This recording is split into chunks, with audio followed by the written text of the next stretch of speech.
a new number one from Marvel and the X-Men office. That's Children of the Atom number one by Vita Ayala. This book was slated to be out last year around this same time, and then it got pushed back because of the pandemic, and then it got pushed back because we don't know. Yeah. But there might be some clues in reading it. So if you've read this issue this month or this week, I'd say I felt like it felt a little rushed. I don't know about you, but I felt like it was a little rushed. I felt like they were trying to do a lot within this one issue. I mean, to be honest, like, it did feel a little rushed, but I actually was really glad with some of the things that we got in this issue that I think maybe the pacing wasn't right, but like the scene where they're talking in the gymnasium, I actually really enjoyed that. And it carried on for a while. Usually you don't see like a 9-panel layout last for more than a single page. And I think we had it for like 5 straight pages. Yeah, for sure. So I can definitely understand how someone looks at that and goes, "Oh, that's too much." Yeah, I mean, I agree with you. I think to me in this book, so there's the first half of the book is like almost all action, and then the second half is more, there's two stories going on. We've got the story of the Children of the Atom, our new X-Men group here. We've got a middle piece which actually deals with our original X-Men team, and then we have a later half of the book that deals with our X-Men team in high school. And I don't know, to be honest, I think for me, the high school part that you were just describing was the most interesting part of the book. Yeah. But we'll break it down here. So the beginning of the book, we have some mutants, or used to be mutants that have been powered down from Day of M, who are robbing a bank. And they're successful at it. And then our group here that's on the cover shows up, and they, work as a team, and they successfully stop them from robbing the bank, right? But there are uncanny similarities to each person in the group. So we've got Buddy, who is the Cyclops variant, if you will. I don't know what you want to call it. Cyclops Lass is her name. Cyclops Lass. You've got, I forget the names, so you might have to remind me. I don't remember all of them, but yeah, Cyclops Lass, Marvel Guy. I was about to say Marvel Boy. Daycrawler. I forget the Gambit one, or Archangel. Gimmick and Cherub. Okay, so they all have, the mutant that they're mimicking. They have those same powers basically. Outside of Cherub, correct me if I'm wrong, Archangel doesn't have that frequency power that he had at the end of the issue, or at the end of the fight, does he? I'm not familiar with that, no. Yeah, so at one point Cherub gets like knocked down and his wings like go away, and then he's about to get like destroyed, and he shoots like this psychic wave out of his arm. And I don't know where that, I am not familiar if Archangel or Angel has that power, but he does something like that. But all in all, this group of mutants have basically the same powers that they're emulating, or the hero that they seem to be copying. Or copying is not the right word, because we don't know if they're copying. Right. But either way, they're able to essentially take care of that group of mutant/non-mutants, and after they're able to kind of put them away, a group of mutants that have been on an X-Men team show up. And they're like, "Oh my God, it's the X-Men!" And they kind of geek out, right? And it's like C-list X-Men at best. Right? Yeah, like Pixie and Maggot. Yep, and Magma. And they're just kind of like, "Hey, cool, you guys did great. Hey, by the way, we haven't seen you all on the island. Why haven't y'all come to the island yet?"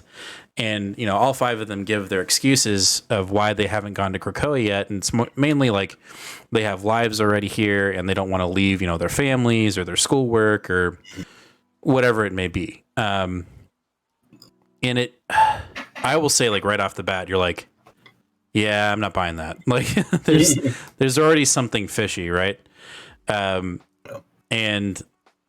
they, the C-list X-Men basically say like, hey, well, whenever you're ready, you're more than welcome to come to Krakoa. It's your new home. We're not going to force you to come, but please, like, when you get a chance, come to the island. Yep. So that scene cuts, and we go to our original X-Men. So we have Cyclops, Jean Grey, Wolverine, Nightcrawler, Storm. Yeah. And they're all at the Summers residence. Summers residence. I couldn't remember his last name. On the moon. On the moon, yeah. Yeah. And so they're playing pool and having drinks, and they're discussing this set of mutants, this new group. And they're trying to figure out a way to get them to the island, and they're also trying to figure out why they haven't come to the island yet. So they know of them, right? So they, I'm assuming they know of them via reports, because during this conversation, we find out that Cerebro and Professor X can't find these mutants on the map. They don't exist. They don't exist in the database. They're new. And to me, when I read that, I was like, well, that's fishy. That's not right. Like, you should have some kind of record of these mutants, right? And they don't. To me, that was the first red flag. And throughout this conversation, they're trying to be as accepting of how these mutants, this group of teen mutants, is dealing with the idea of coming to Krakoa. And to me, if Cerebro can't find it, I think you immediately drop your pull cue and you head down to Earth, and you immediately confront them and be like, what's going on? Like, we have no record of you. Yeah, like, who are you? What are you? Who are you? Yeah, like, if y'all aren't being picked up by Cerebro, are y'all really mutants? But there's a sense of what's the word I'm trying to say? Inclusivity, and trying not to rush to things. And then I think if they did that, we probably wouldn't have a book either. But so the group basically leaves it at, they're on their own timeline. I think the only mutant that's very stubborn outside of Wolverine, because Wolverine will do everything he can with brute force, but Storm is the one that, and I think rightfully so, is willing to be the welcoming party for this group, right? And so I think their conversation ends with her saying, like, she'll at some point go find them and talk to them, and that's kind of left open-ended. And then we cut to where I think the book really has its legs, which is this group at high school. They're not wearing their outfits. They're kind of mixed in with humans. Nobody knows that they're mutants. And they continue to have dialogue about fitting in normal society, their relationships with each other. I think we get a little bit of, I wouldn't say romance, but there's just a lot of caring, not really family, but not really friends, but there's just some form of relationship between all of them that they have a strong bond. And I feel like Ayala's identity really came through during that part of the book. No doubt. It almost felt like she was talking to us as readers, and what they, yeah. And I feel like that they were expressing kind of what they're dealing with right now. No I don't know. No, I mean, that's probably the thing that I liked the most about this book, and that's probably the thing that comic skaters are going to use to try to put this book down. But honestly, that's just to me just another piece of an overall book. I think the overall mystery of who these kids are and why they can't go through the gate is the driving force of this book. Which we were going to get to that part. Like, they try to go through a gate and they don't. No, you're fine. They basically at the end of this book, they gear up and they try to go through the gate and nothing happens. And it's kind of evident, like, as we get like data pages, like there's subtle hints like, hey, they're going to do this at the end of the book. And some other people, like other humans, have tried, and obviously it didn't work. So the implication is that when they went through, they're not mutants. Right. And I think that's where, like you said, like that's where the big mystery is, and there are many theories of what they could be. I've heard three prominent ones, and I really hope it's the third one, and we'll break them down here real quick. But no, continue what you were saying. I'm sorry, I butted in.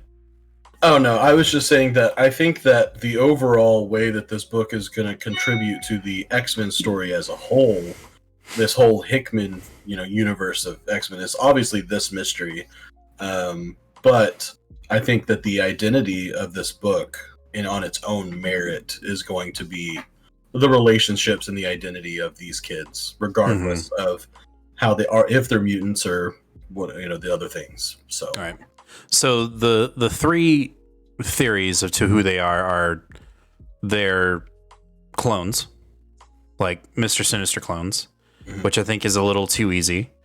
The more controversial theory is that they're humans who want to be mutants, and they're somehow mimicking mutant powers, and so they're appropriating being mutants. And then the third one, which I feel like is probably the way that, or there'll be some form of variation of this, and Comic Book Herald hit this right. He pulled up all three of these. So this, I'm not going to be like taking any credit for these. This is all Comic Book Herald. We're just kind of using it as a microphone. He basically said that he thinks that they had mutant genes, and when House of M or M Day happened, they were so young that when people started getting demutified, or whatever you want to call it, depowered, they were so young that instead of them losing their powers, they lost their powers, but they lost their manifestation of even getting powers. That their X gene was essentially turned off before it even got turned on. And so that's his theory, and I kind of I really hope that's what it is. That they were so young that their mutant powers hadn't manifested yet, and so when Wanda snapped her fingers and said no more mutants, instead of losing their powers because they hadn't manifested yet, they just lost their mutant gene altogether, and so they never got it. So the thought is still that even if that third point is the case, that these powers are somehow manufactured, that they're not and the reason powers. Yeah, so the reason why I think that, and we didn't really, now we're getting into that part. So in the gymnasium scene, the Gambit character, or I forget what she was called again, she's basically the tailor for the group. She's made their costumes. She's talking to Buddy about how, how's your visor fitting? Is it fitting correctly? And she's like, no, it's snug, it's perfect. I think that she is a tech. I think she has tech abilities, and she has figured out a way to manifest these powers via their articles of clothing. That's my guess. Gotcha. Because there's such a weight to it. Like, they're talking about it, and she's like making sure that all of their, all the adjustments are fitting perfectly, and that, everything is working and everything's fine tuned. To me, that's a very like Iron Man thing, like, is everything responsive? Is everything fitting properly? Do you feel like you're in your own skin? I think that's. Yeah. I think that's what it is. Well, and I think it also makes way more sense that that their powers are manifestations of extremely popular X-Men, and I don't even necessarily mean extremely popular to real life people, but very prominent characters in the Marvel universe. Like, these are characters that have been front and center for a very long time. And literally, as I've been sitting here just kind of looking at the cover of this book while we've been talking, two things sort of occurred to me, one small and I think one bigger. One is that Buddy is completely unlike Cyclops, to where she has no issues without her visor whatsoever. Right. Which leads me to believe that power is not actually coming from her eyes whatsoever. The second, and way more, I am starting to lean towards the second interpretation that Comic Book Herald put forth. I think he uses I think him using the phrase cultural appropriation is odd and an incorrect way to put it. Mm-hmm. I think what we're seeing here is almost a these are so literally what's making me think this is the name. These are the children of the atom. These are the children of the mutant age. These are the kids that were born that never knew anything but mutants.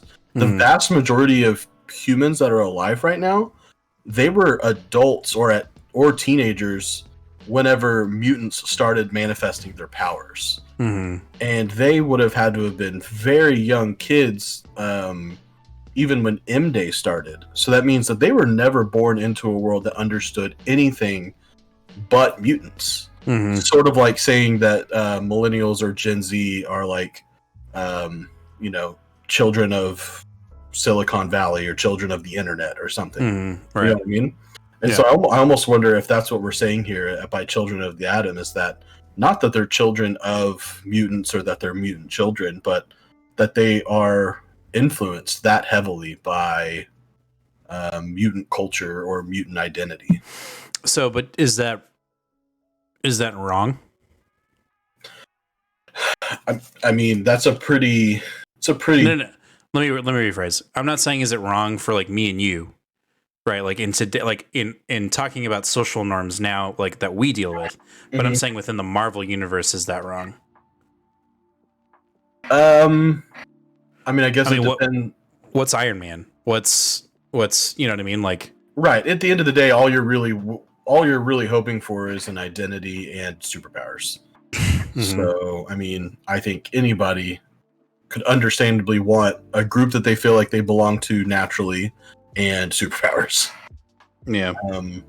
So I'm actually really interested to see where this book is going now, even more. So has your view, so has your view kind of changed since Comic Book Hall video? Oh yeah, I'm much happier with this book now than I was even then. Cool. Yeah, no, overall I enjoyed the book. I felt like, again, the beginning part, the pacing of like dialogue and action felt a little off, just a little bit. I'm not saying it was like a complete turn off. It wasn't, but the beginning felt just kind of like it didn't feel like it had any meat to it until the action was over and we were getting all of the conversations between C-list X-Men and our group of X-Men on the moon and then in the gymnasium. And then obviously the oh shit moment, where to me, honestly, I think the oh shit moment was kind of predictable. Like, I didn't feel like they were going through the gate. Like, even as it was ramping up, I was like, they're not going through the gate. They're not doing it. Like, see, I'm so immune to that kind of stuff. They walked through the gate and then just came out the other end, and I was like, oh shit, what? it didn't. I'm such a sucker for that kind of thing though. Like, I'm never actively looking out for that. Yeah, and that might be me. Like, you know, when I watch movies with my wife, I'm like, she's cheating on him. You know, and then like at the end, it's like, oh, she was cheating on him, you know, and it didn't fun out of it. Well, for me, it wasn't not fun. Maybe for you, I wasn't like at the end of it going like, well, shit, I figured it out. No, but I'm more intrigued with the mystery of like, okay, so are these humans? Are these depowered mutants before their gene manifested? Like, that's where my intrigue is, and so like I'm all aboard it. And I think the character development at the beginning of the gymnasium scene really got me. That's where it hooked me. And I think you said the same thing. Like, that's a very odd thing to say for, you know, some comic book readers. Some people are just like, no, all action, give me Wolverine melting on the sun. And, you know, like, that's fine. But to me, like, we already have that in a lot of X books. So this is just another avenue of figuring out your identity and figuring out where you fit in the world. So, I'm the opposite. I'm more of a reader of characters, and so one of the reasons why I got into comics is because I'm just like, I like reading stories about people, and one of the things that you don't really get in prose and like novels is like stories of people that happen to be superheroes. That's not novelizations of like superheroes aren't that big, and when they do them, they're not that good. Right. So that's one of the biggest draws of comics. So when I get one like this, that's going to be my favorite part of it. That's the reason why I like X Factor so much when it first started. Is because I thought it did such a good job of setting up those characters and their relationship with everybody. Mm-hmm. Yeah, no doubt. Either way, I'm I'm excited about this book. I'm glad that it kind of subverted my expectations. Like it kind of went in a different direction, but in a good way. And so I am welcoming it to my X pool and growing list of X-Men titles. Yeah.